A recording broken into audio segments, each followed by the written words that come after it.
бодлого 2-ын 35. Ээр арастай бөмбөрцгийн оройд байгаа бие. За ийм ээр арастай бөмбөрцөг гэж хэлсэн. За энэ бөмбөрцгийн оройд дээр яг нэг бие байгаа юм байна. Бие. За ээр арастай бөмбөрцгийн оройд байгаа биед хамгийн багадаа ямар хурд олгол гулсахгүйгээр бөмбөрцгөөс шууд салж одох вэ гэсэн бодлого байна.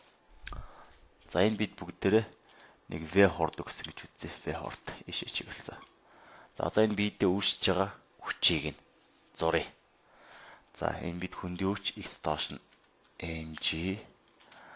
За энэ бөмбөрцгөөс үүслэх нормал реакц хүч x дээшээ n. За энэ бие маань энэ ээрээс бөмбөрцөг гадруудыг хөдлөх учир яг төөсөх инерцийн хүч үүснэ. Энэ бол өөрөөр нь хөдөлгөөнөөс үүсэж байгаа хүч. За тэрийг F T Z гэж өгчээ. Төөсөх инерцийн хүч нь тойргийн төвөөс гадшаа чиглэлдэг. За энэ бид бол ийм хүчнүүд үйлчлэнэ өөрт нь. За тэгвэл эсрэг хүчнүүдэд тэнцвүүлэх юм бол F T Z нэмэх нь N нь mg-тэйгээ тэнцүү байна.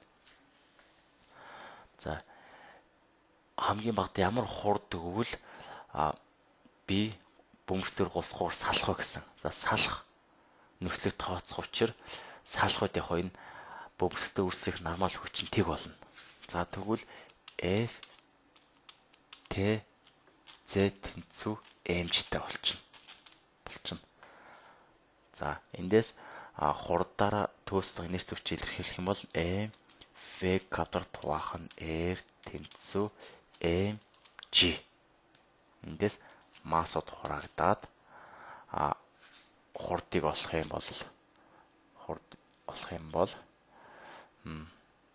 r нь хойшоо үржих болоод r